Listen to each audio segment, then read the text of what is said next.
ಲೈಟೇ ಚೆನ್ನಾಗಿ ಬರ್ತಾಯಿಲ್ಲ. ಇವತ್ತು 4 ಗಂಟೆಗೆ ಎಚ್ಚರ ಆಗಿದೆ, ಹಾಗಾಗಿ 5 ಗಂಟೆಗೆ ಎದ್ದಿದ್ದೀವಿ. ನಮ್ಮನೆಯವ್ರಿಗೆ ಟೀ ಕೂಡ ಆಯಿತು. ನಾನು ಟೀ ಮಾಡಿಕೊಟ್ಟೆ ಮುಖ ತೊಳಿ ಅಂದರು. 4 ಗಂಟೆಗೆ ಎದ್ದಿದ್ದಕ್ಕೆ ಟೀ ಮಾಡಿಕೊಟ್ಟೆ ಮುಖ ತೊಳೆದೆ. ಹಾಲು ಅವರಿಗಷ್ಟೇ ಇದೆ, ಇನ್ನೊಂಚೂರು ಹಾಲಿದೆ, ಆದರೆ ನಂಗೆ ಸಾಕಾಗಲ್ಲ ಅದು. ಅದಕ್ಕೆ ಹಾಲು ತೊಗೊಬರೋಣ ಅಂತ ಹೊರಟಿದ್ದೀವಿ. ನಿನ್ನೆ ರಾತ್ರಿ ತರ್ತೀನಿ ಅಂದಿದ್ರು, ಮರ್ತೋಗಿದೆ, ಹಾಗೆ ಬಂದಿದ್ದಾರೆ. ಹಾಗಾಗಿ ಬಾ ಅಂತ ಹೇಳಿ ನನ್ನ ಕರಿತಾ ಇದ್ದಾರೆ. ಈಗ ಇಬ್ಬರು ಸೇರಿ ಬೆಳಗ್ಗೆ ಹಾಲು ತರೋದಕ್ಕೆ ಹೋಗ್ತಾಯಿದ್ವಿ. ನಾನಂದೆ ಹಾಲು ಬಂದಿರುತ್ತೆ ಇಷ್ಟೊತ್ತಿಗೆ ಅಂದೆ. ನಿನ್ನೆ ರಾತ್ರಿನೇ ಹಾಲು ಬಂದಿರುತ್ತಂತೆ. ಅಂದರೆ 12 ಗಂಟೆ ಮೇಲೆ ಬರುತ್ತಾ? 10 ಗಂಟೆ ರಾತ್ರಿನೇ ಹಾಲು ಬಂದಿರುತ್ತೆ. ನಂಗೆ ಗೊತ್ತಿರಲಿಲ್ಲ, ಇವತ್ತೇ ಫಸ್ಟ್ ಗೊತ್ತಾಗಿದ್ದು. ಅದೇ ಹಾಲು ತರಕ್ಕೆ ಹೋಗ್ತಾ ಇದ್ವಿ. ಕೋಳಿ ಕೂಗ್ತಾ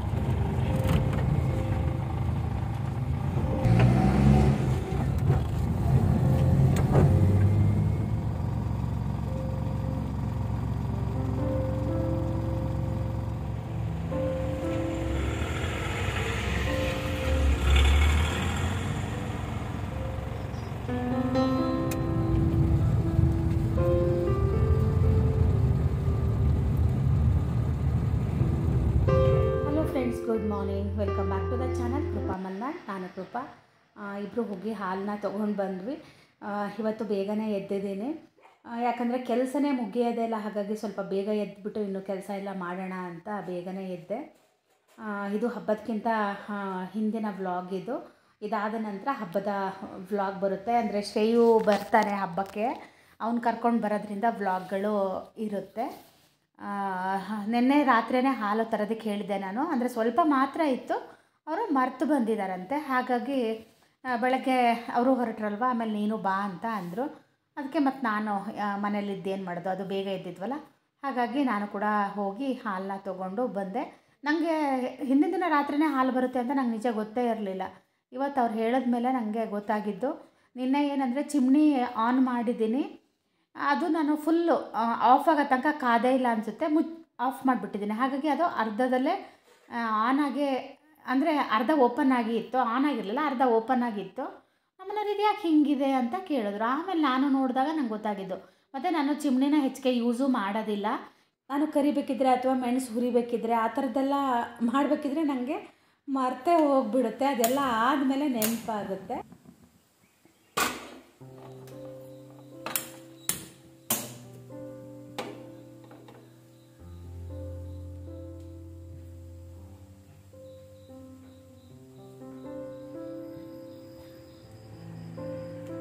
ಗುಡ್ ಮಾರ್ನಿಂಗ್. ಇಳಿ ಸಿಂಬಾ, ನಿನಗೆ ಕಟ್ಟೆಯಿಂದ ಇಳಿದಿದ್ರೆ ಹೊಡ್ತಾ. ಡ್ಯಾಡಿ ಹೋದ್ರು, ಕರೆದ್ರು ಹೋಗ್ತೀಯ ಹೊರಗಡೆ ಅಂತ. ಹೋಗಲಿಲ್ಲ, ಇಷ್ಟೊತ್ತಿಗೆ ಹೋಗಲ್ಲ ಅವನಿಗೆ. ಮನಸ್ಸು ಬಂದಿರೋ ಟೈಮಲ್ಲಿ ನನ್ನ ಕೂಗ್ ಕರೀತಾನೆ. ನನ್ನ ಕೆಲಸ ಇದ್ದಾಗ ನಿನ್ನನ್ನು ಬಿಡಕ್ಕೆ ನಾನು ಬರಬೇಕು. ಕಟ್ಟೆ ಒರೆಸಿದ್ಮೇಲೆ ಕೆಳಗೆ ಇಳಿತಾನೆ ಅವನು. ಮ್ಯಾಟ್ ಎಲ್ಲ ಕೆಳಗೆ ಹಾಕಿರ್ತೀನಿ. ಹಂಗಾಗಿ ಇಲ್ಲಿ ಕೆಳಗೆ ಸಿಂಬಾ, ಇಲ್ಲಿ ನಿನ್ನ ಮ್ಯಾಟ್ ಮೇಲೆ ಹೋಗಿ ಮಲಗು, ಹೊಡಿತೀನಿ ನಾನು. ಯಾಕೆ ನಿಲ್ಸಿದ್ರಲ್ಲ ಸ್ಟ್ರೀಟ್ ಲೈಟ್ ಆಫ್ ಮಾಡೋಕ್ಕೆ. ಇದು ನನಗೆ ಪೇಟೆಯಲ್ಲಿ ಇಷ್ಟು ಬೆಳಗ್ಗೆ ಮುಂಚೆ ಅಷ್ಟು ಜನ ಇರ್ತಾರೆ ಅಂತ ನಂಗೆ ಗೊತ್ತೇ ಇಲ್ಲ. ಇವತ್ತೇ ನಂಗೆ ಅಷ್ಟು ಜನ ಇದ್ದಾರೆ ಅಂತ, ಅಷ್ಟು ಜನ ಇರ್ತಾರೆ ಅಂತ ಗೊತ್ತಾಗಿದ್ದು. ಯಾಕಂದರೆ ನಾನು ನಮ್ಮನೆಯವ್ರು ಬೆಳಗ್ಗೆ ಬೇಗ ಹೋಗ್ತಾರಲ್ವ. ಟೈಮ್ ಈಗ 5 ಗಂಟೆ, 6 ಗಂಟೆಗೆ ಇನ್ನೂ 10 ನಿಮಿಷ ಇದೆ. ಅವ್ರು ಯಾವಾಗಲೂ ಹೋಗ್ತಾರೆ, 5:45ಗೆಲ್ಲ ಹೋಗ್ತಾರೆ. ನಾನು ಇಷ್ಟು ಮುಂಚೆ ಹೋಗಿ ಎಂತ ಮಾಡ್ತಾರೆ ಅಂತ, ಪೇಪರ್ ಹಾಕೋರು ಇರ್ತಾರೆ. ಇವ್ರು ಹೋಗಿ ಅಲ್ಲೇ ಪೇಪರ್ ಓದ್ತಾರೆ. ನಮ್ಮ ಪೇಪರ್ ಬರೋದು ಲೇಟ್ ಆಗುತ್ತಲ್ಲ, ಅವ್ರಿಗೆ ಸಿಗಲ್ಲ. ಹಾಗಾಗಿ ಅಲ್ಲಿ ಹೋಗಿ ಪೇಪರ್ ಓದಿ ಹಾಗೆ ಹೋಗ್ತಾರೆ. ಪೇಪರ್ ಡಿಸ್ಟ್ರಿಬ್ಯೂಟ್ ಮಾಡೋರು ತುಂಬ ಜನ ಇರೋದು ನಂಗೆ ಗೊತ್ತಿತ್ತು, ಯಾಕಂದ್ರೆ ನಾವು ವಾಕ್ ಹೋಗ್ತಾ ನೋಡಿದ್ದೆ. ಆದರೆ ಇವತ್ತು ಅಷ್ಟು ಜನ ಇರೋದು ನೋಡಿ, ಯಾವಾಗಲೂ ಇರ್ತಾರಂತೆ ಇಷ್ಟು ಜನ. ಅಂದರೆ ಈ ಟ್ರಕ್ಗಳೆಲ್ಲ ಓಡಾಡ್ತಿರುತ್ತಲ್ಲ, ಈ ಆಗುಂಬೆ ಘಾಟಿ, ಆಮೇಲೆ ಇಲ್ಲಿ ಕೊಲ್ಲೂರು, ಇದೆಲ್ಲ ಹೈವೇ. ಇದು ನಮ್ಮ ರೋಡ್ ಇದೆಯಲ್ಲ, ಇದು ಹೈವೇ ಇದೆ, NH ಇರಬೇಕು. ಇಲ್ಲಿ ಲಾರಿಗಳು ಜಾಸ್ತಿ ಓಡಾಡುತ್ತೆ. ಇಲ್ಲಿ ನಮ್ಮನೆ ಹತ್ರನೂ ಒಂದು ಹೋಟೆಲ್ ಇದೆ, ಅದು ಕೂಡ ಇವತ್ತು ಬೆಳಗ್ಗೆ ಅಷ್ಟು ಬೇಗ ಓಪನ್ ಆಗಿತ್ತು. 5 ಗಂಟೆಗೆ, 5:15ಗೇನೋ, 4 ಗಂಟೆಗೆ ಓಪನ್ ಮಾಡ್ತಾರಂತ. ನಂಗೆ ಗೊತ್ತೇ ಇಲ್ಲ.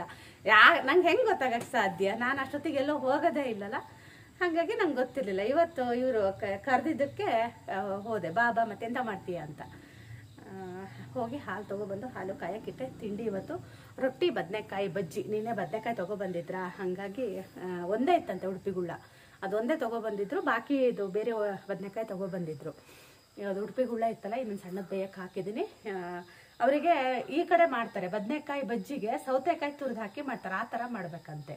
ಹಾಗಾಗಿ ಆ ಥರ ಮಾಡ್ತೀನಿ. ನಾನು ಚೂರು ಹೀರೆಕಾಯಿ ಇದೆ, ಹೀರೆಕಾಯಿ ಪಲ್ಯ ಮಾಡ್ಕೊತೀನಿ. ಮನೆಯವರು ಊರಿಗೆ ಹೊರಟ್ರಲ್ವ, ಹಾಗೆ ಅವ್ರನ್ನ ಕಳಿಸಿ ಬರೋಣ ಅಂತ ಹೋದೆ. ಪಾತ್ರೆಗಳು ಕೂಡ ಅರ್ಧಂಬರ್ಧ ಒರೆಸಿದ್ದು ಹಾಗೆ ಇತ್ತು. ಅವರು ಟೀ ಕುಡಿದು ಹಾಗೆ ಊರಿಗೆ ಹೋದರು.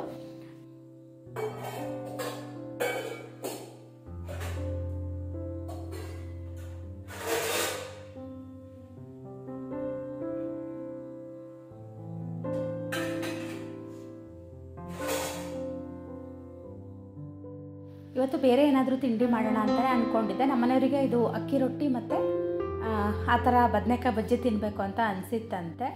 ನನಗೆ ಅದು ಬದನೆಕಾಯಿ ಬಜ್ಜಿ ಅಷ್ಟು ಇಷ್ಟ ಆಗೋದಿಲ್ಲ. ಹಾಗಾಗಿ ನಾನೊಂದು ಸ್ವಲ್ಪ ಬದನೆಕಾಯಿ ಬಜ್ಜಿನ ತೆಗೆದಿಟ್ಕೊಂಡು ಅವ್ರಿಗೆ ಮಾತ್ರ ಸೌತೆಕಾಯಿ ಹಾಕಿದೆ.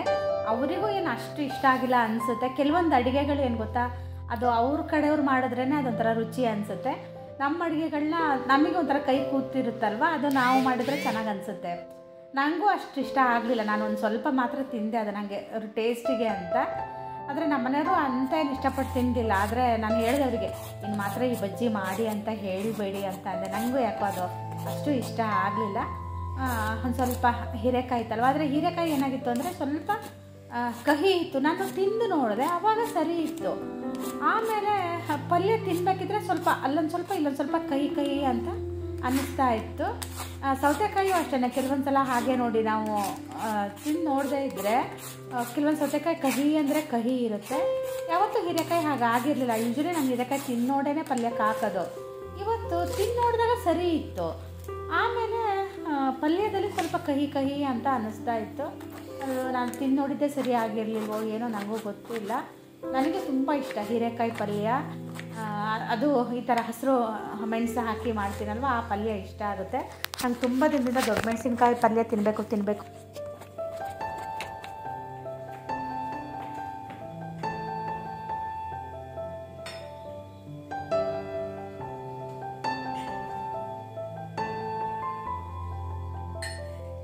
ಬೆಳಗ್ಗೆ ಬೇಗ ಎದ್ದಿದ್ದೆ ಅಲ್ಲ, ಮತ್ತು ಟೀ ಕುಡಿಬೇಕು ಅಂತ ಕೂಡ ಅನ್ನಿಸ್ತಾ ಇತ್ತು. ಮತ್ತು ನನಗೆ ಹಾಲು ಕಾದಾಗ ಅದೊಂದು ಘಮ ಬರುತ್ತಲ್ವ, ಅವಾಗೂ ಕೂಡ ನನಗೆ ಟೀ ಕುಡಿಬೇಕು ಅಂತ ಅನಿಸುತ್ತೆ. ನನಗೆ ತಿಂಡಿ ಆದಮೇಲೆ ಒಂದೊಂದು ಸಲ ಹಾಲು ಕಾಯಿಸ್ಬೇಕಿದ್ರೆ ಆ ಘಮ ಬಂದಾಗ ಅವಾಗೂ ಅಷ್ಟೇ ಏನಾದರೂ ಕುಡಿಬೇಕು ಅಂತ ಅನಿಸುತ್ತೆ. ಆದರೆ ನಾನು ಕುಡಿಯಲ್ಲ, ಒಂದೇ ಲೋಟ ಕುಡಿಯೋದು ಅಷ್ಟೇ. ಸಂಜೆ ಇಲ್ಲ ಆದರೂ ನಮ್ಮ ಮನೆಯವರು ಮಾಡಿಕೊಟ್ಟೆ ಒಂದು ಕುಡಿತೀನಿ ಅಷ್ಟೇ ಕಾಫಿನ. ಅವರು ಸಂಜೆ ಮಾಡಿದ್ರೆ ಅವರು ಕುಡಿಯೋದು ಅಪರೂಪ. ಮನೇಲಿ ಬೆಳಗ್ಗೆ ಒಂದು ಗ್ಲಾಸ್ ಕುಡಿದ್ರೆ ಇನ್ನು ನೆಕ್ಸ್ಟ್ ಡೇನೇ ಕುಡಿಯೋದು. ಅಲ್ಲಿ ಊರಿಗೆ ಹೋಗಿರ್ತಾರಲ್ಲ, ಅವ್ರು ಚಿಕ್ಕಪ್ಪನ ಮನೆಯಲ್ಲಿ ಕುಡಿತಾರೆ.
ಪಲ್ಯ ಆಯಿತು. ಹಾಗೆಯೇ ಈಗ ಬಜ್ಜಿನೂ ಮಾಡ್ತಾಯಿದ್ದೀನಿ. ಏನಾಯಿತು ಅಂದರೆ ನಾನು ಸೂಜಿ ಮೆಣಸನ್ನು ಮತ್ತು ಸ್ವಲ್ಪ ಬೆಳ್ಳುಳ್ಳಿನ ಮಿಕ್ಸಿಲಿ ಸ್ವಲ್ಪ ತರಿತರಿಯಾಗಿ ರುಬ್ಕೊಂಡೆ.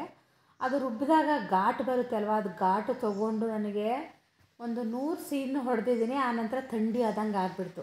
ಆಮೇಲೆ ನಮ್ಮ ಮನೆಯವರು 8:15 ಏನೋ ಆಗಿತ್ತು, ಅಷ್ಟೊತ್ತಿಗೆ ಫೋನ್ ಮಾಡಿದರು, ಇಬ್ಬರಿಗೆ ತಿಂಡಿ ಕೊಡೋಕ್ಕಾಗುತ್ತಾ ಅಂತ ಹೇಳಿ. ಆಮೇಲೆ ಮತ್ತೆ ನಾನು ಸಿಂಬನಿಗೆ ಬೆಳಿಗ್ಗೆ ಅನ್ನಕ್ಕಿಟ್ಟಿದ್ದೆ ಅಲ್ವಾ, ಸಿಂಬನಿಗೆ ಅಷ್ಟೇನು ಅನ್ನ ಬೇಡ ಅಂತ ಹೇಳಿ, ಆಯಿತು ಚಿತ್ರಾನ್ನ ಮಾಡಿಕೊಡ್ತೀನಿ ಅಂತ ಹೇಳಿದೆ. ಹಾಗಾಗಿ ಫಸ್ಟಿಗೆ ಬೇಗ ಬರ್ತೀನಿ, ಏನೋ ಕೆಲಸ ಇದೆ ಅಂತ ಹೇಳಿದ್ರು. ತಿಂಡಿ ತಿಂದು ನಾನು ಮತ್ತೆ ತಿಂಡಿ ತೊಗೊಂಡು ಊರಿಗೆ ಹೋಗ್ತೀನಿ ಅಂತ ಹೇಳಿದ್ರು. ಹ್ಞೂ ಅಂತ ಹೇಳಿದೆ ನಾನು ಕೂಡ. ಅದೇ ಈಗ ಚಿತ್ರಾನ್ನದ ಖಾರ ಕೂಡ ಮಾಡಬೇಕು. ನಮ್ಮನೆಯವ್ರು ಹಾಗೇನೆ ದಿಢೀರಂತ ಒಂದೊಂದು ಸಲ ಒಂದೊಂದು ಬಾಂಬ್ ಹಾಕ್ತಾರೆ. ಇನ್ನಂತೂ ಕೊನೆ ಕೊಯ್ಲು ಸೀಸನ್ ಬಂತು ಅಂದರೆ ನನಗೆ ನಿಜವಾಗ್ಲೂ ಇವಾಗಲೇ ಚಿಂತೆ ಆಗಿಬಿಟ್ಟಿದೆ, ಹೇಗೆ ಮಾಡ್ತೀನಪ್ಪ ಅಂತ ಹೇಳಿ. ಮುಂಚೆ ಎಲ್ಲ ಒಂದು ಉತ್ಸಾಹ ಇತ್ತು, ಇವಾಗ ಯಾಕೋ ಗೊತ್ತಿಲ್ಲ, ನನ್ನಲ್ಲಿ ಅಷ್ಟೊಂದು ಕೆಲಸ ಮಾಡೋಷ್ಟು ಉತ್ಸಾಹನೇ ಇಲ್ಲ ಅಂದ್ಬಿಟ್ಟಿದೆ. ನಾನೊಂದು ಸ್ವಲ್ಪ ಬಜ್ಜಿನ ನೋಡಿ ಒಂದು ಬೌಲಲ್ಲಿ ತೆಗೆದಿಟ್ಕೊಂಡಿದ್ದೀನಿ, ಅವ್ರಿಗೆ ಮಾತ್ರ ನಾನು ಸೌತೆಕಾಯಿನ ಹಾಕ್ತಾಯಿದ್ದೀನಿ. ಮೆಣಸು ಮಿಕ್ಸಿ ಮಾಡಿದ್ದೆಲ್ಲ ಅದಕ್ಕೇ ನಾನು ಸ್ವಲ್ಪ ಉಪ್ಪು ಹಾಗೆ ಬೆಳ್ಳುಳ್ಳಿ ಮತ್ತು ಹಸಿಮೆಣಸನ್ನು ಕೂಡ ಅದನ್ನು ಮತ್ತೆ ತರಿಯಾಗಿ ಮಿಕ್ಸಿ ಮಾಡ್ಕೊತಾ ಇದ್ದೀನಿ. ಈ ಥರ ಮಿಕ್ಸಿ ಮಾಡಿದಾಗ ಇಡೀ ಮನೆ ಒಂದು ಸ್ವಲ್ಪ ಘಾಟ್ ಥರ ಬರುತ್ತೆ. ಆದರೆ ಚಿತ್ರಾನ್ನಕ್ಕೆ ಮತ್ತು ಈ ಥರ ಬಜ್ಜಿ ಮಾಡಿದಾಗ ಸ್ವಲ್ಪ ಅದೇ ಥರ ಮಾಡ್ತಾರೆ. ನಾನು ಅದೇ ಥರ ಎಲ್ಲ ಅವ್ರು ಹೆಂಗೆ ಮಾಡ್ತಾರೋ ಹಾಗೆ ಮಾಡಿದ್ದೀನಿ. ಆದರೂ ಕೂಡ ನಾನು ಮಾಡಿರೋ ಬಜ್ಜಿ ನನಗೆ ಯಾಕೋ ಅಷ್ಟು ಇಷ್ಟ ಆಗಲಿಲ್ಲ. ನನಗೇನು ಗೊತ್ತಾ, ತಿಂದೆ ತುಂಬ ವರ್ಷಗಳಾಗೋಗಿದೆ, ಹಾಗಾಗಿ ನಂಗೆ ಆ ಟೇಸ್ಟು ಕೂಡ ಮರ್ತಂಗೆ ಆಗಿಬಿಟ್ಟಿದೆ.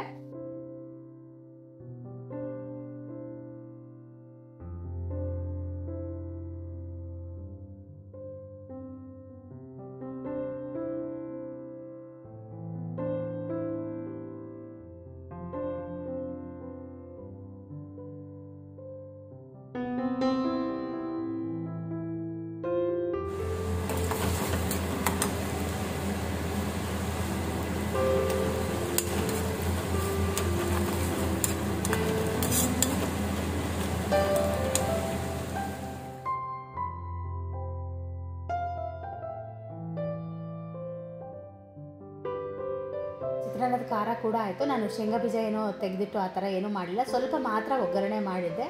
ಎಷ್ಟು ಬೇಕೋ ಅಷ್ಟು ಮಾತ್ರ. ಇಷ್ಟು ಚಿತ್ರಾನ್ನ ಸಾಕಾಗಲ್ಲ ಅಂತ ಹೇಳಿದ್ರು. ಮತ್ತು ನಾನು ಇನ್ನೊಂದು ಸ್ವಲ್ಪ ಅನ್ನ ಎಲ್ಲ ಹಾಕಿ ಚಿತ್ರಾನ್ನ ಮಾಡಿದೆ. ನಿಂಬೆ ಹುಳಿ ಇತ್ತು, ನಿಂಬೆ ಹುಳಿ ಹಾಕಿ ಇವತ್ತು ಚಿತ್ರಾನ್ನ ಮಾಡ್ತಾಯಿದ್ದೀನಿ.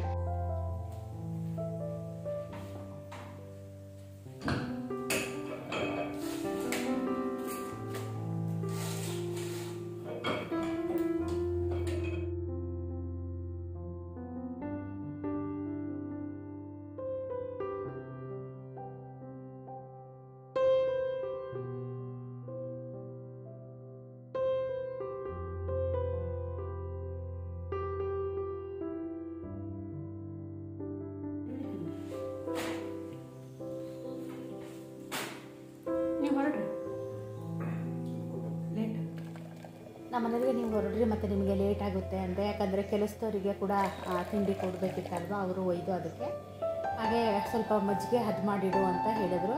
ಹಾಗಾಗಿ ಮಜ್ಜಿಗೆಗೆ ನಾನು ಸ್ವಲ್ಪ ಶುಂಠಿ ಹಾಗೆ ಬರೀ ಕೊತ್ತಂಬರಿ ಸೊಪ್ಪನ್ನ ಹಾಕಿ ಹದ್ ಮಾಡಿ ಇಟ್ಟಿದ್ದೀನಿ. ಹಾಗೆಯೇ ಸಾರು ಕೂಡ ಅಷ್ಟೇ ಹಶಾಮ್ರ ಮಾಡೋಣ ಅಂತ ಇದ್ದೀನಿ. ಇವತ್ತು ಬಟ್ಟೆ ಸ್ವಲ್ಪ ಕಮ್ಮಿ ಇತ್ತು, ಹಾಗಾಗಿ ಬೆಡ್ಶೀಟರು ಚೇಂಜ್ ಮಾಡಿಬಿಡೋಣ, ಎಲ್ಲ ವಾಶಿಗೆ ಹಾಕೋಣ ಅಂತ ಹೇಳಿ ಬಂದು ಈಗ ಬೆಡ್ಶೀಟನ್ನು ತೆಗಿತಾ ಇದ್ದೀನಿ. ತೆಗೆದೇ ಕೂಡ ಒಂದು ವಾರ ಆಗೋಗಿತ್ತು, ಹಾಗಾಗಿ ತೆಗಿಯೋಣ ಅಂತ. ಮತ್ತು ನಮ್ಮನೆಯವರು ಕೂಡ ಹೋದ್ರಲ್ವ, ನಾನು ಬೇಗ ಎದ್ದಿರೋದಕ್ಕೆ ನನ್ನ ಕೆಲಸ ಕೂಡ ಬೇಗನೆ ಆಗಿತ್ತು. ಮೇಲ್ಗಡೆ ಮಷಿನ್ ಹಾಕೋದ್ಕಿಂತ ಮುಂಚೆ ಬೆಡ್ಡೆಲ್ಲ ಕ್ಲೀನ್ ಮಾಡೋಣ ಅಂತ ಹೇಳಿ ಈಗ ಬೆಡ್ಶೀಟನ್ನು ಕೂಡ ಬದಲಾಯಿಸ್ತಾ ಇದ್ದೀನಿ.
ಎಷ್ಟು ಬೇಗ ಎದ್ರೂ ನನ್ನ ಕೆಲಸ ಮುಗ್ದಿದ್ದು ಮಾತ್ರ ಅದೇ ಟೈಮಿಗೆ ನೋಡಿ 12:30 ಆಗ್ತಾ ಬಂತು.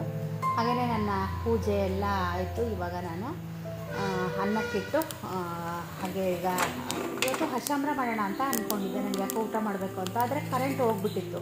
ನನಗೆ ಬೆಳಗ್ಗೆ ಮಜ್ಜಿಗೆ ಕಡ್ದಾಗ ರುಬ್ಕೋಬೇಕಾಗಿತ್ತು, ಆವಾಗ ಮರೆತು ಹೋಗ್ಬಿಡ್ತು. ಅದಕ್ಕೆ ನಾನೇನು ಮಾಡಿದೆ ಅಂದರೆ ಮಜ್ಜಿಗೆಗೆ ಹಾಗೆ ಒಗ್ಗರಣೆ ಹಾಕ್ತಾಯಿದ್ದೀನಿ. ಇದು ಹದ್ ಮಾಡಿರೋ ಮಜ್ಜಿಗೆ, ಇದು ಮಜ್ಜಿಗೆ ಕಡ್ದಿಟ್ಟಿದೆ ಎಲ್ಲ ರೆಡಿ ಮಾಡಿ ಹಶಾಮ್ರಕ್ಕೆ. ಕರೆಂಟ್ ಬರಲೇ ಇಲ್ಲಲ್ಲ, ಹಾಗಾಗಿ ಜಸ್ಟ್ ಒಣಮೆಣಸು, ಜೀರಿಗೆ, ಸಾಸಿವೆ ಎಲ್ಲ ಹಾಕಿ ಹಾಗೆ ಒಗ್ಗರಣೆನ ಮಾಡ್ತಾಯಿದ್ದೀನಿ. ಇದು ಕೂಡ ಚೆನ್ನಾಗಿರುತ್ತೆ, ಒಂಥರ ಹಸಿಮೆಣಸು ಹಾಗೆ ಈರುಳ್ಳಿ ಕೂಡ ಹಾಕ್ಬೋದು. ನನಗೆ ನಮ್ಮನೆಯವರಿಗೆ ಬೆಳ್ಳುಳ್ಳಿ ಜಾಸ್ತಿ ಹಾಕಿ ಒಣಮೆಣಸು ಹಾಕಿದ್ರೆ ತುಂಬ ಇಷ್ಟ ಆಗುತ್ತೆ. ಹಾಗಾಗಿ ಮತ್ತು ಅದನ್ನೇ ಮಾಡಿದೆ. ಮತ್ತು ಬಿಸಿಲು ಕೂಡ ಇರೋದಕ್ಕೆ ಊಟ ಮಾಡೋದಕ್ಕೂ ಚೆನ್ನಾಗಾಗುತ್ತೆ ಅಂತ. ಹಾಗೆ ನಾನು ಇಲ್ಲಿಗೆ ವ್ಲಾಗ್ನ ಮುಗಿಸೋಣ ಅಂತ ಅಂದ್ಕೊಂಡಿದ್ದೆ. ಆದರೆ ಏನಾಯಿತು ಅಂದರೆ ನನಗೆ ಯಾಕೋ ಗೊತ್ತಿಲ್ಲ, ಸ್ವಲ್ಪ ಪಾಯಸ ತಿನ್ನಬೇಕು ಅಂತ ಅನ್ನಿಸ್ತು, ಸ್ವೀಟ್ ತಿನ್ನಬೇಕು ಅಂತ ಅನ್ನಿಸ್ತು. ಇಲ್ಲ, ನನಗೆ ಪಾಯಸನೇ ತಿನ್ನಬೇಕು ಅಂತ ಅನ್ನಿಸ್ತು. ಹಾಗಾಗಿ ನಾನು ಸ್ವಲ್ಪ ಶಾವಿಗೆನ ಹುರಿದು ಇಟ್ಕೊಂಡಿರ್ತೀನಿ ಯಾವಾಗಲೂ. ಮತ್ತೊಂಚೂರು ತುಪ್ಪ ಹಾಕಿ ಹಾಗೆ ಗೋಡಂಬಿ ಹಾಕಿ ಹುರಿದು ಆನಂತರ ಹಾಲಲ್ಲಿ ಬೇಯಿಸ್ಕೊಂಡಿದ್ದೀನಿ. ಮತ್ತು ಸ್ವಲ್ಪ ಕಂಡೆನ್ಸ್ಡು ಮಿಲ್ಕು ಕೂಡ ಹಾಕಿದ್ದೀನಿ. ಪಾಯಸ ತುಂಬ ಚೆನ್ನಾಗಾಗಿತ್ತು. ತುಂಬ ಮಾಡಲಿಲ್ಲ ನಾನು, ಒಂದು 2 ಮುಷ್ಟಿಯಷ್ಟು ಮಾತ್ರ ಶಾವಿಗೆನ ಹಾಕಿ ದಿಢೀರಂತ ಊಟದ ಟೈಮಿಗೆ ಮಾಡಿಕೊಂಡೆ. ತುಂಬ ಚೆನ್ನಾಗಾಗಿತ್ತು. ಒಂದೊಂದು ಸಲ ಹಾಗೆ ಸ್ವೀಟ್ ತಿನ್ನಬೇಕು ಅಂತ ಅನಿಸುತ್ತೆ. ಮುಂಚೆ ಎಲ್ಲ ನಂಗೆ ಅಷ್ಟು ಇಷ್ಟ ಆಗ್ತಿರ್ಲಿಲ್ಲ, ಇವಾಗ ಸ್ವಲ್ಪ ಇಷ್ಟ ಆಗ್ತಾಯಿದೆ.